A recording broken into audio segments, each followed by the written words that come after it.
চলুন পানি সম্পদ মন্ত্রণালয়ের জব সার্কুলার দেখে নেওয়া যাক। এখানে সর্বপ্রথম যে পদ আছে সেটি মুখ্য বৈজ্ঞানিক কর্মকর্তা, অর্থনীতিবিদ, বয়সসীমা 40 বছর, পদ সংখ্যা আছে একটি এবং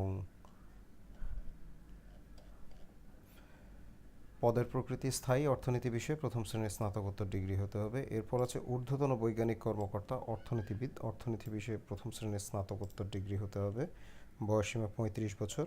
এরপর আছে ঊর্ধ্বতন বৈজ্ঞানিক কর্মকর্তা, সমাজ, 35 বছর, পদের সংখ্যা একটি, সমাজবিজ্ঞান বিষয়ে প্রথম শ্রেণীর স্নাতকোত্তর ডিগ্রি।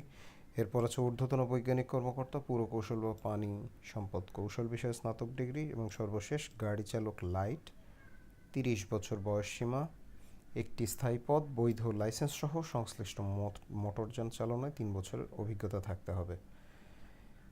এবার বলে দিচ্ছি আবেদন করার নিয়মাবলী। আবেদনপত্র 30/4/2019 অর্থাৎ 30 এপ্রিল 2019 তারিখের মধ্যে সচিব ওয়ারপো ভবন, 72 গ্রিন রোড, ঢাকা 1215 এই ঠিকানায় পৌঁছাতে হবে। জীবন বৃত্তান্তের যে ছক বা ফর্ম সেটি warpo.gov.bd ওয়েবসাইটে পাওয়া যাবে। ওয়েবসাইটের লিঙ্কটি ডিসক্রিপশন বক্সে দেওয়া থাকবে। আর আবেদনপত্রের সাথে এই যে কাগজসমূহ সংযুক্ত করতে হবে সেটি এখানে দেওয়া আছে, আপনারা দেখে নিতে পারেন। এবং এখানে সাধারণ জ্ঞাতব্য আছে, এটিও আপনারা আবেদন করার পূর্বে, ফর্ম প্রেরণের পূর্বে এটি দেখে নেবেন।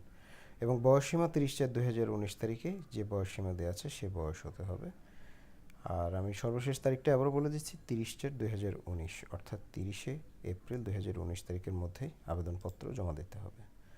তো আজ এ পর্যন্তই। সবাই ভালো থাকবেন, সুস্থ থাকবেন, বিদায় নিচ্ছি।